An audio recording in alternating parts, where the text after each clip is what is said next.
Sir, ಮಾತಾಡ್ತಾ ಮಾತಾಡ್ತಾ ಪ್ರಗತಿ, ಜೀವನ, ಬದುಕು, ಪ್ರಪಂಚ ಪರ್ಯಟನೆ ಎಲ್ಲವನ್ನು ಒಂದ್ಸಲ ಕಣ್ಮುಂದೆ ಹಂಗೆ ಕರ್ಕೊಂಡೋಗಿ ಜಗತ್ತನ್ನು ತೋರಿಸ್ಕೊಂಡು ಬಂದ್ರಿ.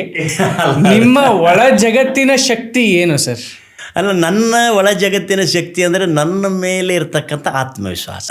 ನನ್ನ ಒಳ ಜಗತ್ತಿನ ಶಕ್ತಿ ಅಂದರೆ ನನ್ನ ಮೇಲೆ ಇರತಕ್ಕಂಥ ಆತ್ಮವಿಶ್ವಾಸ ಮತ್ತು ನನ್ನ ಪ್ರಯತ್ನ ಮತ್ತು ನನ್ನ ಶ್ರಮ.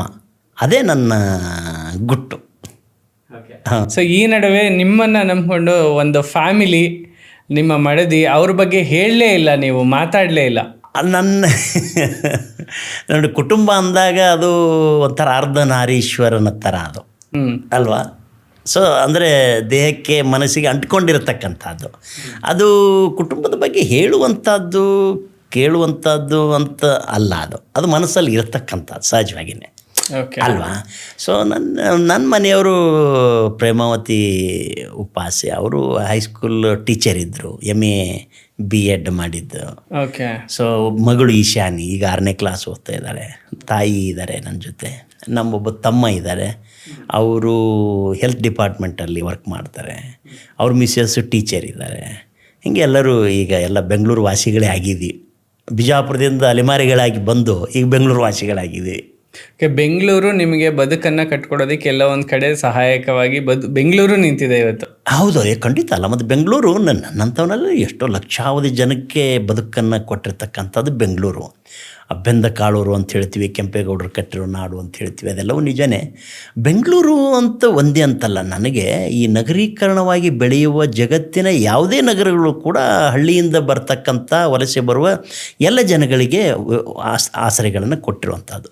ಇವತ್ತು ನಮ್ಮ ದೇಶದಲ್ಲಿರತಕ್ಕಂಥ ಡೆಲ್ಲಿ ಆಗಿರ್ಬೋದು, ಕಲ್ಕತ್ತಾ ಆಗಿರ್ಬೋದು, ಚೆನ್ನೈ ಆಗಿರ್ಬೋದು, ಹೈದರಾಬಾದ್ ಆಗಿರ್ಬೋದು, ಅಥವಾ ಇನ್ನಿತರೆ ಯಾವುದೇ ಬಾಂಬೆ ಆಗಿರ್ಬೋದು, ಬೆಂಗಳೂರು, ಈ ಥರದ್ದು. ಸೊ ಈ ನಗರೀಕರಣಕ್ಕೆ ಒಳಗಾದಾಗ ಸಹಜವಾಗಿ ಈ ಥರದ ವಲಸೆ ಬರೋರು ಹೋಗೋರು ಇರ್ತಾರೆ ಅನ್ನುವಂಥದ್ದು. ಹಾಗೆ ನಾವು ಇದೀವಿ ಅನ್ನೋತಕ್ಕಂಥದ್ದು. ಮುಂದೆ ಮತ್ತೆ ಎಲ್ಲಿಯಾದರೂ ಹೋಗ್ತೀವಿ ಗೊತ್ತಿಲ್ಲ ಮುಂದಿಂದು. ಸರ್, ಸಾಹಿತ್ಯಿಕವಾಗಿ ನಿಮ್ಮನ್ನು ನೀವು ತೊಡಗಿಸ್ಕೊಳ್ಳೋದಕ್ಕೆ ನಿಮಗೆ ಇನ್ಸ್ಪಿರೇಷನ್ ಅನ್ನೋದು ಎಲ್ಲಿಂದ ಸರ್?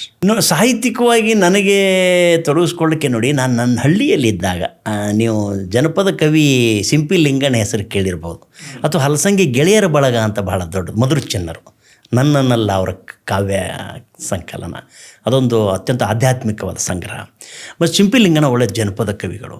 ಅವರು ನಮ್ಮ ಗಣೇಶೋತ್ಸವಕ್ಕೆ ನಮ್ಮ ಹಳ್ಳಿಗೆ ಬಂದು ಕವಿಯಾಗಿ ಅವರಿಗೆ ಅತಿಥಿಯಾಗಿ ಕರೆಸ್ಕೊಂಡು ಬಂದಾಗ ಅವರು ಮಾಡಿರೋ ಭಾಷಣದ ಪ್ರಭಾವದಿಂದ ಒಬ್ಬ ಬರಹಗಾರ ಕವಿ ಅಂದರೆ ಹೀಗಿರ್ತಾನೆ, ಸೊ ಹೀಗಾದರೆ 4 ಮಂದಿ ಗುರ್ತಾಗ್ತಾನೆ ಅನ್ನೋ ಆ ಥರ ಅಂದ್ಕೊಂಡಿರೋ ಪ್ರಭಾವದಿಂದ ನಾನೊಂದು ನಮ್ಮ ದೇಶ ಅಂತ ಹಿಂಗೇನೋ ಒಂದು ಕವಿತೆ ಬರೆದಿದ್ದೆ ನಾನು ಯಾವಾಗ ಒಂದು 3-4ನೇ ಕ್ಲಾಸ್ ಇದ್ದಾಗಲೇ.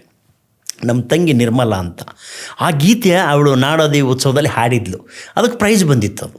ಬಟ್ ಆ ಕವಿತೆ ಇವತ್ತು ನನ್ನ ಹತ್ರ ಇಲ್ಲ.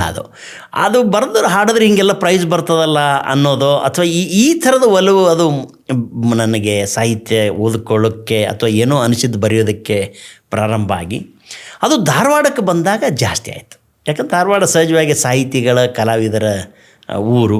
ಅಥವಾ ಅದೊಂದು ಮಾತು ಇದೆ, ನೀವು ಅಲ್ಲಿ ಮಲ್ಲಿಕಾರ್ಜುನ ಮನ್ಸೂರು ಸಭಾಭವನ ಕಲಾಮಂದಿರ ಇದೆ ವಿದ್ಯಾವರ್ಧಕ ಸಂಘ ಎದುರುಗಡೆ, ಅಲ್ಲಿ ನಿಂತು ಒಂದು ಕಲ್ಲು ಹೊಡೆದ್ರೆ ಅದು ಯಾವುದೋ ಒಬ್ಬ ಸಾಹಿತಿ ಮನೆ ಮೇಲೆ, ಕಲಾವಿದರ ಮನೆ ಮೇಲೋ ಅಥವಾ ವಿಮರ್ಶಕರ ಮನೆ ಮೇಲೆ ಹೋಗಿ ಬೀಳುತ್ತದೆ ಅನ್ನೋವಂಥದ್ದು.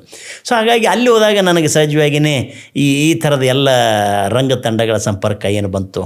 ಮೇಳ ಆಯಿತು, ಅದು ಸಮುದಾಯ ಆಯಿತು, ಕಲೋದ್ಧಾರಕ ಸಂಘ, ಅಭಿನಯ ಭಾರತಿ, ಈ ಥರದ್ದೆಲ್ಲ ಸಂಪರ್ಕ ಬಂದು ಆ ಸಾಹಿತ್ಯ ಚಟುವಟಿಕೆಗಳಲ್ಲಿ ಜಾಸ್ತಿ ಆಯಿತು ನನಗೆ.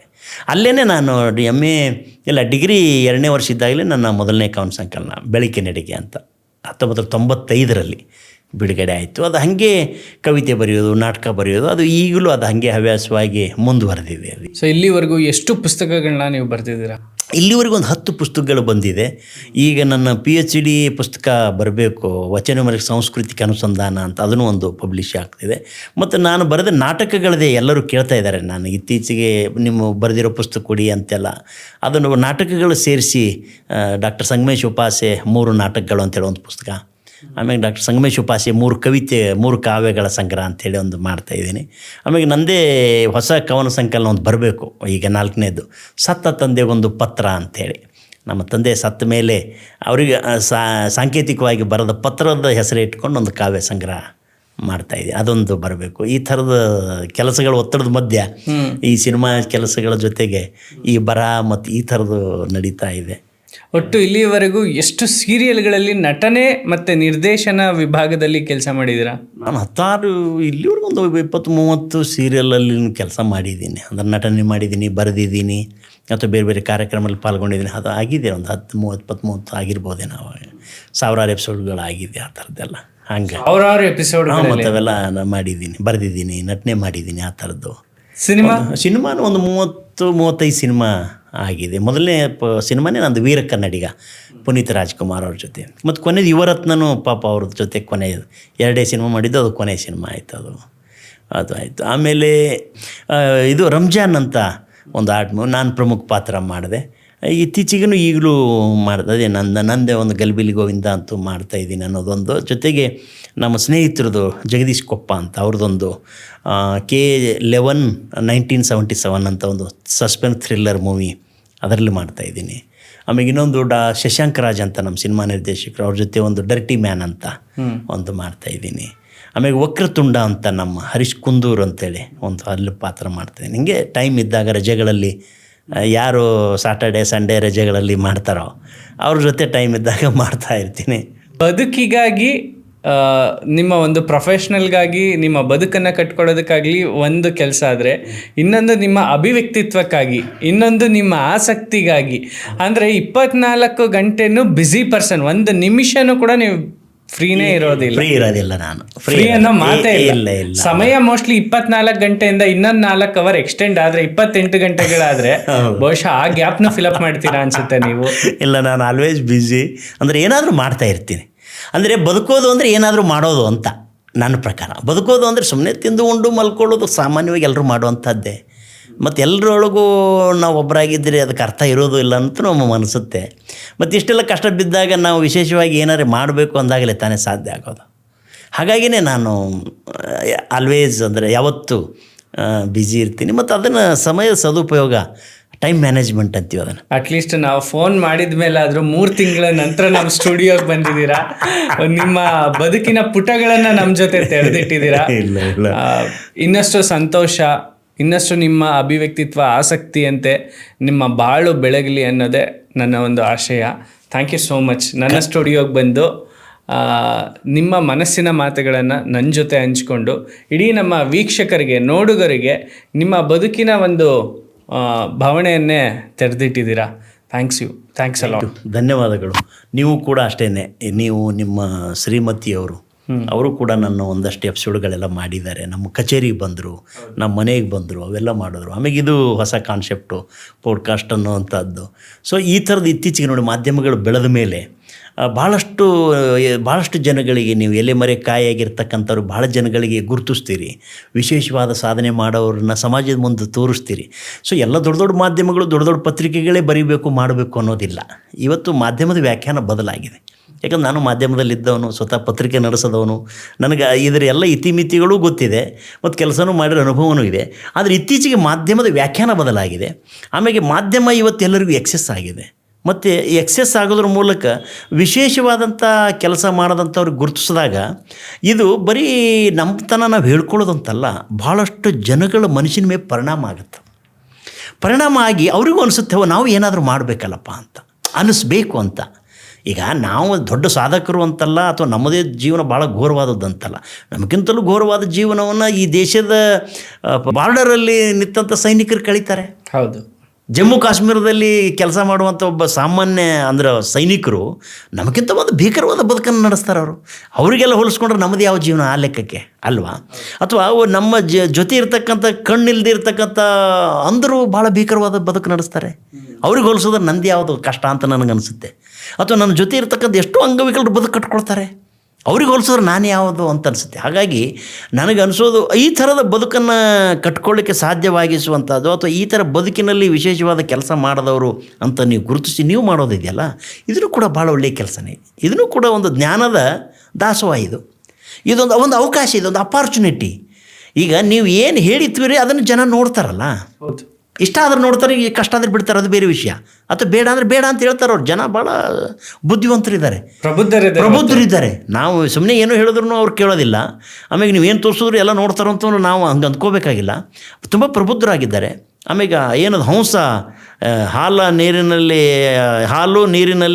ಹಾಲನ್ನೇ ಹೆಂಗೆ ಹಂಸ ಹೀರ್ಕೊಳ್ಳುತ್ತೋ ಹಾಗೆ ಜನರು ತಮಗೆ ಬೇಕಾದದ್ದನ್ನೇ ಆಯ್ಕೆ ಮಾಡಿಕೊಂಡು ನೋಡ್ತಾರೆ ಮತ್ತು ಮಾಡೋರಿಗೆ ಪ್ರೋತ್ಸಾಹ ಮಾಡ್ತಾರೆ.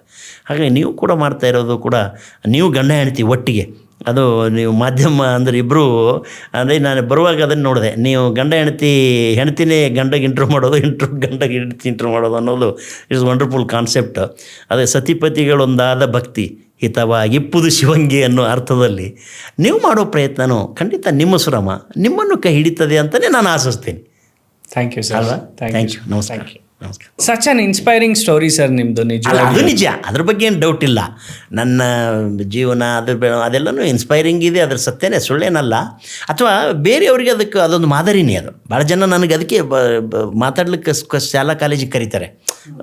ಏನದು ಇನ್ಸ್ಪಿರೇಷನಲ್ ಆಗಿ ಮಾತಾಡಿ ಅಂತ, ಮೋಟಿವೇಶ್ನಲ್ ಸ್ಪೀಚ್ ಮಾಡಿ ಬನ್ನಿ ಅಂತ ಕರೀತಾರೆ. ನಾನು ಬೆಂಗಳೂರಲ್ಲಿ ಹೋಗ್ತೀನಿ, ದೂರ ಹೋಗೋದು ಕಷ್ಟ, ಇತ್ತೀಚೆಗೆ ಪ್ರಯಾಣ ಮಾಡೆಲ್ಲ ಹೋಗೋದು ಹೈರಾಣ ಅಂತೇಳಿ. ಆಮೇಲೆ ನಾನು ಕೆಲಸದ ಮಧ್ಯೆನೂ ಹೋಗೋದು ಕಷ್ಟ. ನಿಜನೇ, ಅದು ಸುಳ್ಳೇನಲ್ಲ. ಬಟ್ ಎಷ್ಟು ದಿನ ಅಂತ ಅದೇ ಮಾತಾಡೋದು ಅಲ್ವಾ? ಹೊಸದು ಬರೀ ಅದನ್ನು ಮುಟ್ಟಿಸ್ಬೇಕಲ್ಲ, ಒಂದು ತಿಳುವಳಿಕೆ ಕೊಡೋದು. ನಾನು ಅದಕ್ಕೇನೆ ಹಾಸ್ಯ ಭಾಳ ಸ್ಟೇಜ್ ಮೇಲೆ ಹಾಸ್ಯ ಮಾಡಲ್ಲ. ನಾನು ಮಾಡ್ತಿದ್ದೆ, ಸ್ಕ್ರೀನ್ ಮೇಲೆ ಮಾಡ್ತೀನಿ, ಸ್ಟೇಜ್ ಮೇಲೆ ಅದನ್ನು ಹೇಳ್ರಿ ಹಿಂಗೆ ಮಾಡಲ್ಲ. ಈಗ ನಾನು ಸೀರಿಯಸ್ ಆಗಿ ಮಾತಾಡ್ತೀನಿ. ಮಾತಾಡೋ ಜನಕ್ಕೆ ಮನಸ್ಸಿಗೆ ಮುಟ್ಟಬೇಕು, ಏನಾರೆ ಅನಿಸ್ಬೇಕು, ಹೌದಲ್ಲಪ್ಪ ಹಂಗೆ ಹೇಳೋದು ಹಾಸ್ಯ ಅಂತ ಅನಿಸ್ಬೇಕು. ಅದು ಅಂದರೆ ಚೆಂದ ಅದು ಅಲ್ವಾ? ನಾವು ಎಜುಕೇಟ್ ಮಾಡಬೇಕಲ್ಲ ಜನಗಳಿಗೆ. ಈಗ ಎಲ್ಲರೂ ತಿಳ್ಕೊಂಡವ್ರಿರಲ್ಲ, ಅಥವಾ ನಾವೇನೆಲ್ಲ ತಿಳ್ಕೊಂಡವನೇನಲ್ಲ. ಸರ್ವಜ್ಞನೆಂಬನು ಗರ್ವದಿಂದ ಅವನೇ, ಸರ್ವರೊಳೊಂದು ನುಡಿ ಕೇಳಿ ವಿದ್ಯೆಯ ಪರ್ವತವೇ ಆದ. ಹಾಗೆ ನಾವು ಎಲ್ಲರೊಳೊಂದೊಂದು ತಿಳ್ಕೊಂಡೆ ತಾನೇ ಹೇಳಬೇಕಾಗಿರೋದು, ಮತ್ತು ಅದು 4 ಮಂದಿ ಮುಟ್ಟಬೇಕು ಅನ್ನೋದು ಅಲ್ವಾ? ಹಂಗಾಗಿ ಇದು ಡಿಫ್ರೆಂಟೇ ಆಯ್ತು ನನಗೂ, ಅಂದರೆ ಇದರ colour. Thanks for watching this wonderful episode. ಪ್ರತಿಯೊಬ್ಬರ ಜೀವನನೂ ಇನ್ನೊಬ್ಬರ ಜೀವನಕ್ಕೆ ಕನೆಕ್ಟ್ ಆಗಿ ಅವ್ರಿಗೂ ಕೂಡ ಒಂದು ಇನ್ಸ್ಪಿರೇಷನ್ ಆಗಿ, ನಾನು ಕೂಡ ಜೀವನದಲ್ಲಿ ಈ ಥರದ ಒಂದು ಬದುಕನ್ನು ಕಟ್ಕೊಳ್ಬೇಕು ಅನ್ನುವಂಥದ್ದೇ ನನ್ನ ಕಾನ್ಸೆಪ್ಟು. ಅದೇ ರೀತಿ ಉಪಾಸೆ ಅವರ ಬದುಕು ಕೂಡ ಅಷ್ಟೇ. ನೋಡ್ತಾ ಇದ್ದರೆ, ಅವರ ಮಾತುಗಳನ್ನ ಕೇಳ್ತಾ ಇದ್ದರೆ, ಎಲ್ಲೋ ಒಂದು ಕಡೆ ಕಲಾವಿದನಾಗಿ ಅಷ್ಟೇ ಅಲ್ಲ, ಅದ್ರ ಹೊರತಾಗಿ ಕೂಡ ನಾವು ಯಾವ ಕೆಲಸವನ್ನು ಮಾಡ್ತಿರ್ತೀವಿ ಅದರಲ್ಲಿ ಅತಿಯಾದ ಆಸಕ್ತಿಯನ್ನು ತೋರಿಸಿದ್ರೆ, ಹೆಚ್ಚಾಗಿ ನಾವು ವರ್ಕ್ ಮಾಡಿದಾಗಲೇ ಒಂದು ಕಾನ್ಸೆಪ್ಟ್ನ ಮೇಲೆ ನಾವು ಸಕ್ಸಸ್ ಆಗೋದಕ್ಕೆ ಸಾಧ್ಯ ಅನ್ನೋವಂಥದ್ದು ಅವರ ಮಾತುಗಳಲ್ಲಿ ನನಗನ್ಸಿದ್ದು.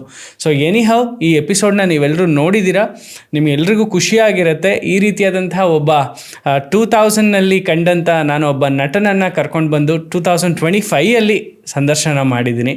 ಸೊ ಎಲ್ಲರೂ ಒಮ್ಮೆ ನೋಡಿ ನಿಮ್ಮ ಅನಿಸಿಕೆ ಅಭಿಪ್ರಾಯಗಳನ್ನ ತಪ್ಪದೆ ತಿಳಿಸಿ ಕಾಮೆಂಟ್ ಬಾಕ್ಸ್ನಲ್ಲಿ. Thank you one and all. Thanks for watching this wonderful episode. So ಇದೇ ರೀತಿ ಪ್ರತಿಯೊಂದು ಎಪಿಸೋಡನ್ನು ಕೂಡ ವಿನೂತನವಾಗಿ ವಿಶೇಷವಾಗಿ ನಿರ್ಮಾಣ ಮಾಡ್ತಾ ಇದ್ದೇವೆ. ಇದಕ್ಕೆ ನಿಮ್ಮೆಲ್ಲರ ಸಹಕಾರನೂ ಇರಲಿ.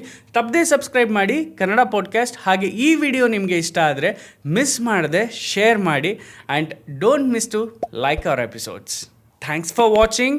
ಸಬ್ಸ್ಕ್ರೈಬ್ ಮಾಡಿ ಆ್ಯಂಡ್ ಬೆಲ್ ಐಕಾನ್ನ ಕ್ಲಿಕ್ ಮಾಡಿ, so that every episode is gonna be notified. Keep watching. Spread smile forever.